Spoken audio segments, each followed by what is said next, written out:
Okay, welcome back to the BE Gearbox. So last time you saw this, it was in the car being mocked up, so all that's now come out and I'm happy with the way that everything fitted. So the next thing we need to do is to get this gearbox rebuilt. So there's obviously a number of things that I can do before actually taking the box apart, and obviously that is plating, so all the brackets and the bolts and everything and all the clutch forks, mounts, everything like that. That puts this gearbox together is ready to go. So that's all now to one side. I've also bought myself a brand new rebuild kit, so this has got all the bearings and seals and everything that I need for rebuilding this. So these are on eBay. Yeah, fairly easy to get hold of. So that's that. And there's one other thing that needs doing before I head over to Sam's, who's going to help me strip this down and rebuild it. You need some fancy pulling tools and things to get these apart. So yeah, Sam's done these before, so yes, enlisting the help of him. So we'll be over there in a moment. But first of all, what I need to do is sort out the diff. So as you can see, I've already taken the diff cover off and given that a good clean up. In here we've got the standard differential, so obviously this is a non-limited slip. It's a standard diff, open diff essentially. So if I just pull this out, literally it's 8 bolts to get this out, and then I'll put in the replacement item. So this obviously hasn't got the crown wheel on it, but one thing that we'll notice is that it doesn't actually fit, which is a bit of a problem. Now I knew this was going to happen, it's not a surprise, but essentially this part of the diff here is much bigger than the original one, so it clashes with the casing. So what I'm going to do is I'm just going to put a bit of engineer's blue on here, I'll rotate it, and then we'll see on the casing where we've got to take some out. So let's get on with that, shall we?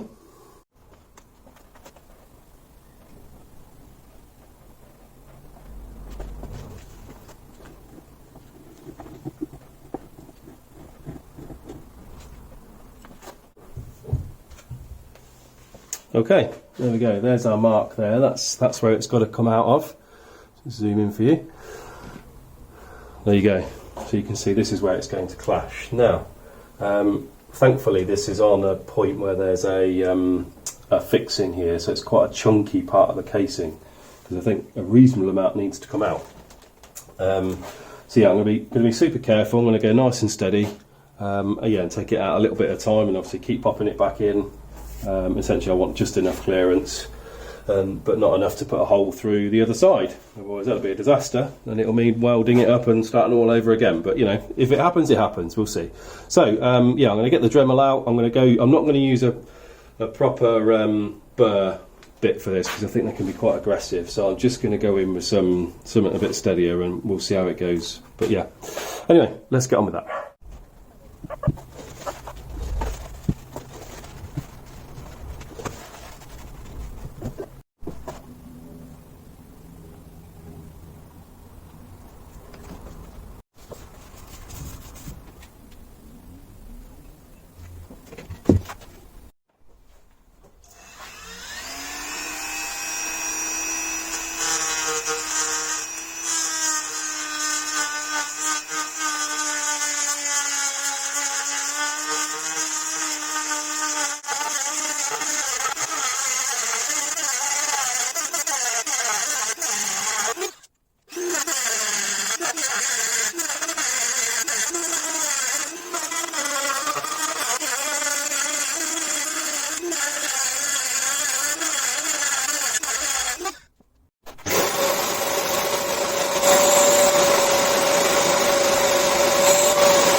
Right then, this is, I think, the final time. So I've got a bit of blue around the hole here. So essentially it's where this bit here is welded. There's just a few high spots on it. So I've put some blue all around that. And hopefully, should all be good.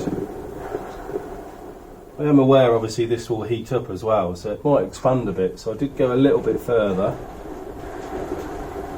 But it seems okay. Let's get that out.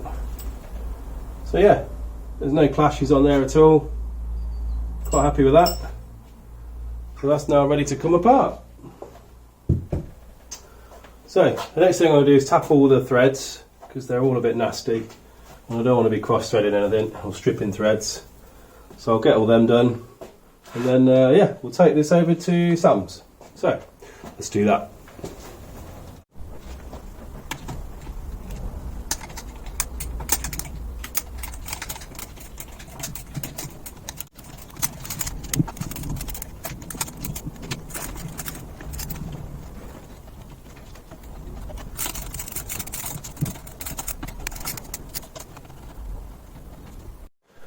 Okay, that's everything back in, everything's loose, all the bolts are in the right place.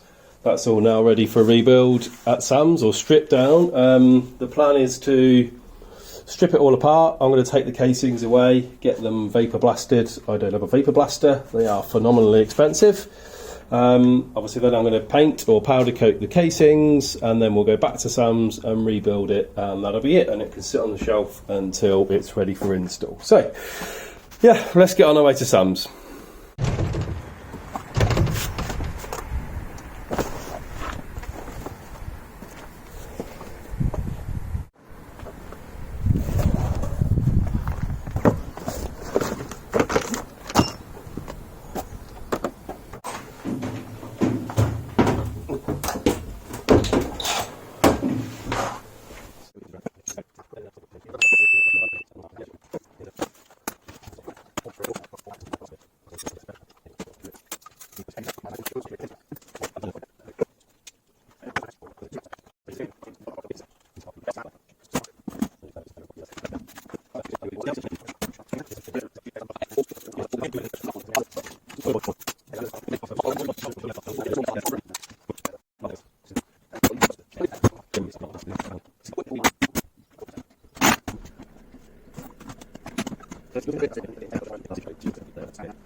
Right, you joined me about a week later. I've had some vapour blasting done and I wanted to do a big reveal. of the casings because I think they look absolutely stunning, factory fresh basically. So yeah, here we go. So this is the moment of truth.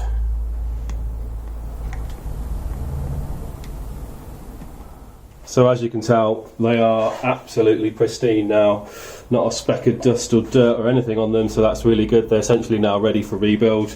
So the process now is we're gonna whip over to Sam's. Sam's been busy rebuilding all of the internals, putting all new bearings and everything on, all of that stuff for me. So I'll chuck in a few pictures of what he's been doing, and then yeah, we'll head over to Sam's and get this rebuilt.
There we go then, guys. Gearbox is back home. Amazing work from Sam to get it stripped and rebuilt for me on my behalf. Essentially, I just watched him do it. He's obviously done a number of these in the past, so yeah, knows his way around them far better than what I could have figured out. Yeah, so I'm really happy with how it's come out. I think it looks phenomenal. It's better than the sort of factory spec, if you like. So probably worth noting that I did put a 3.9 final drive on the Diff, which should give me a theoretical top speed of about 158, I think, depending on rev limit, of course. But yeah, so hopefully that should give us enough, so we're not sitting on the limiter at those high speeds. But yeah, so that's going to sit on the shelf now because obviously I don't really need it until the engine's going to go in. But yeah, so I'm gonna wrap this up and tuck it away. But in the meantime, obviously this probably took about 3 weeks to get it to that point. But I have been doing some other stuff on the car. So what I'll do is I'll just show you some of that stuff because obviously it's not really worth filming, so it's lots of little bits. But I will show you the progress. So we'll nip over to there before we call it a day. Okay, so the last time you'd have seen this, I was mocking up the gearbox. Obviously I've taken all that stuff out now. But yeah, the whole sat shift mechanism, that was powder coated before, and it was starting to chip off and flake off in places and was a bit rusty. So I've taken all that apart and obviously given it the zinc plating treatment, which looks great. I've made a start on the brake lines. So yeah, this is a 4-port master cylinder. Obviously before there was a 2-port master cylinder in here. This is also a 23 or 24mm master cylinder, which is up on size from the Saxo one. So I've run the front lines already. I've got a blank in here for one of the ports, and then this port is going to go to the rear, and it tees out at the rear. So that's the front lines done. Nothing else really in the engine bay. So up in the arches, I've got all the suspension fitted, got the brakes fitted as we did before. Yeah, got some new HEL braided lines. The old ones were a bit worse for wear. Zinc plated all the brackets and the bolts in here. I think the biggest development really was getting this lower arm sorted. If you remember rightly, it was bent from when I had it from new, so I had to get my mounts taken off and put onto another replacement item. So that's all done. So obviously this is the first time I could properly mock up this side, and it's had all the same treatment as the other side. So that's about it really. I've got the rear line to make up, rear brake line to make up, which I'll do this week. I need to get the wiper motor fitted in place. It's just sat in there at the moment. Yeah, and then I think it's onto some wiring changes and finding out what I'm going to do with that. So I need to have a bit of a think, yeah, and decide the direction of what we're going to do. Okay then, that's about it. Before you dash off and click onto something else, there is a little revelation at the end of this video. But first, I just want to say thanks to Sam for stripping and rebuilding this. Hopefully you enjoyed watching him do that, albeit very sped up. That process probably took about 3 hours each end. So yeah, obviously I can't show you all of that. But yeah, he did it all for free and has done a phenomenal job in putting it together. Obviously all the plating and all that kind of stuff I've done, you've seen before, so I didn't film any of that. But I'm absolutely delighted with how it's turned out, and that's now going to go and sit on the shelf.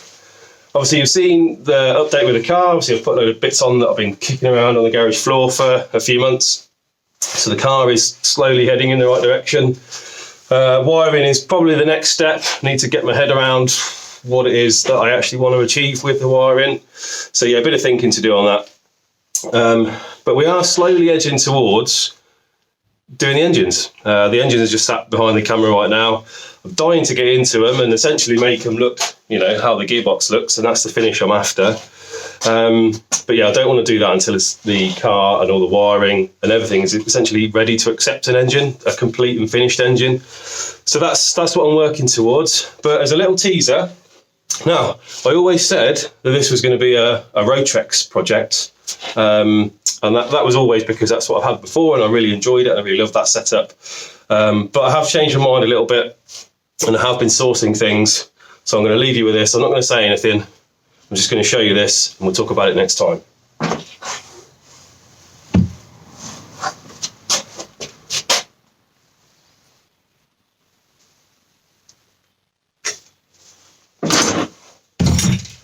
There we go.